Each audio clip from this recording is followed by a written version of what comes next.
Do you see her? I don't see her yet. I think I'm in trouble. The wife let me go out with a few dollars in my hand. I found another treasure.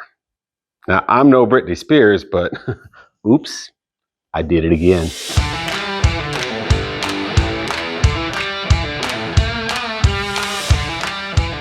Okay, I'm kind of a dork, but we got to have a little bit of fun, right? Hey, I'm Bob. Welcome to Party Shop Shenanigans. This is my shop, and this is where we have our shenanigans. Like I mentioned in the opening line there, my wife left me with a couple dollars in my pocket from a project I sold recently. And that's always a bad combination because, you see, I love to shop. My name is Bob. I'm a shopper. I love old sheet metal. I love projects. I don't need more projects, but I love to have projects. Those of you who know me or have been watching the channel at all, you'll see that I've got a couple of Jeep Comanches. I really dig the Jeep Comanche and the Jeep Cherokee platform because they're super simple to work on. Parts are pretty cheap. They're not the big macho trucks that some of the guys have out there, which are cool. I just can't afford big macho stuff. So I found here in the Portland area a 1988 Jeep Comanche that came out of Waco, Texas. Yeah, kind of cool. Super clean body, very solid, very straight. One little bit of rust I found in the floorboard, probably the size of a 50-cent piece. And got the 2.5 liter 4-cylinder in it. But it's no good. I'll show you why. Something about that inspection window that's in the oil pan when the rotating assembly goes whiz kerfizzle in a way it's not supposed to, but that's okay. Now, I paid $1,100 for this Comanche, which is the most I have ever paid for a project. I told you I'm kind of a cheap project guy. But this little one's definitely going to be worth it. I have Papa Smurf, my 1989 four-wheel drive Comanche that is mostly complete. It's a driver. I have Mickey, which is a 1989 two-wheel drive Comanche that needs some TLC, worked over a door, some body work a little bit there, a little bit more mechanical work in it. It will be roadworthy soon as well. But this new little project of mine has me excited for a whole new set of reasons. So let's go take a look together and maybe we can get this done before the wife comes home. Let's go. Okay, as we walk past the fleet, hi Stanley, hi Mickey, hi regular work truck, we come over to something else here, which we'll have to develop a little bit as to what name this should have. There's Molly, shop dog. She's the property guardian. This is my newest acquisition, 1988, came out of Texas. It's been up here in Oregon. If I remember correctly, it's been up here for about 5 years now.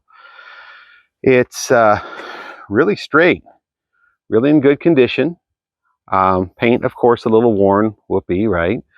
But if you see here, very, very straight bumper. The grill is not upside down. Still don't know why some people do that. These rims are kind of cool. Now, I don't claim to be an expert on these Comanches at all, but the fella I bought it from said those are actually the original rims from 1988. And I think they're pretty cool. You can see that the cab is straight. No rust under here in the rocker panels. Did notice just a little bit ago, interesting, there's no inner fender on either side. Not really sure why, but it doesn't appear to have been a big issue. Something I'll want to work on. Roof is in good shape. We'll get it, might be a little glary right there. I don't know. It's got the fixed windows, not the smoker windows that open. That's okay. It's got the fixed or the one-piece back glass. That's okay. But look at how straight this front bed panel is. Graphics are in reasonably good shape. I like that. Tail lenses are pretty faded and pretty brittle.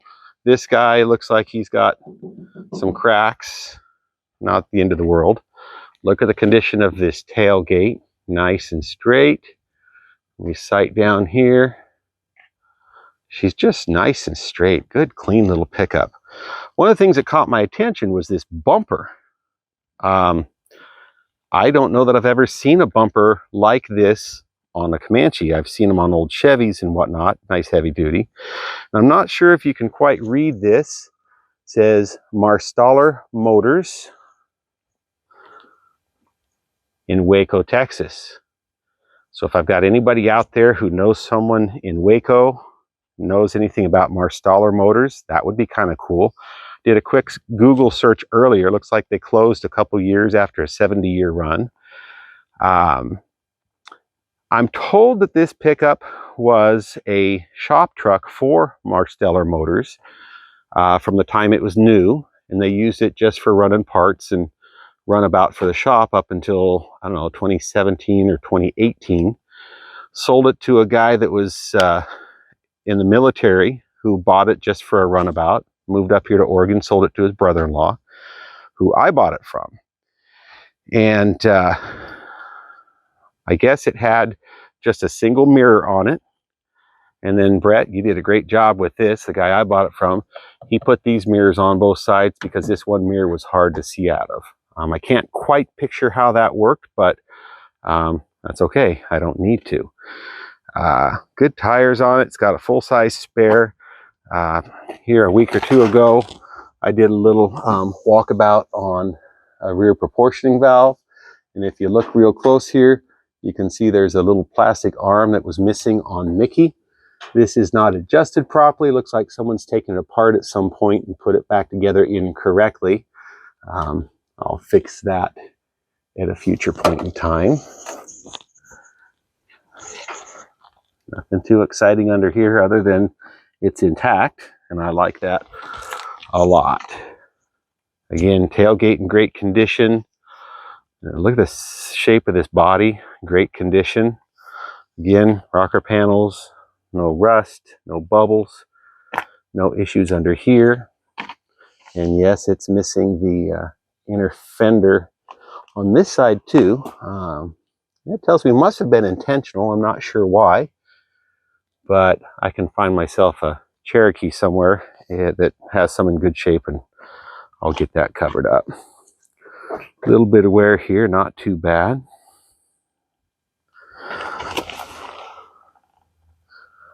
Spoiler here is in good shape.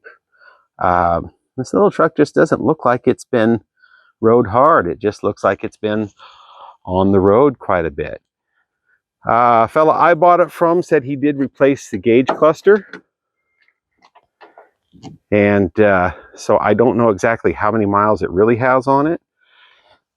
This cluster is showing 192,000. Got this burgundy interior. I do at least have a headliner to work with, so that's really good. I happen to have some of those courtesy lights for up here in the corner. I have some of those in my collection of treasures. Seat's not destroyed. It's well used, but it's not destroyed. That's a good thing. Oh, look, I managed to get myself an extension too. Thanks, Brett. Clean little rascal. Behind here. Oh, that little piece of trim came off. That's not a big deal. It's easy to put on. Let's see if I can get up here without falling on my noodle. Looks like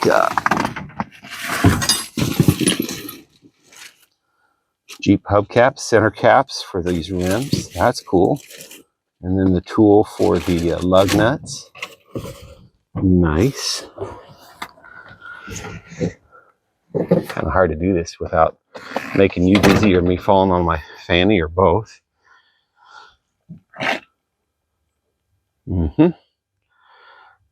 Door cards are in real nice condition.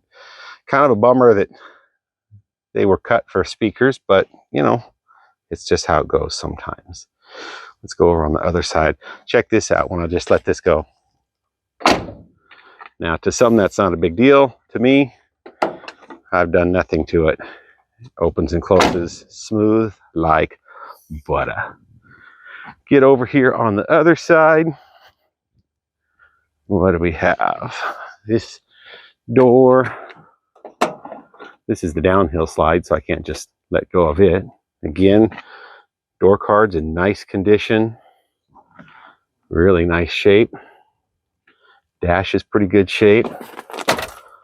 No $100 bills. Darn, there's another Jeep insert. Owner's manual. Texas plate for the front. Looks like I got a decent stereo out of it. It's got the 4-speed, it looks like, if the shift knob is any indicator. Not a carpeted rig, but no rust down here on the seat brackets. They're in pretty good shape. Can't wait to get in and clean this rascal up and give it some love. Definitely been a cared for little pickup. It's even got the oh crap bar there. Let's go around. I will open up the hood. Let's take a look under the hood. Okay, one of the first things that strikes me, I've been a 4-liter guy for most of my rigs, but it really stands out how small this radiator is and sits back. The 4 liters actually sit up here a little tighter because the engine is bigger, it's longer.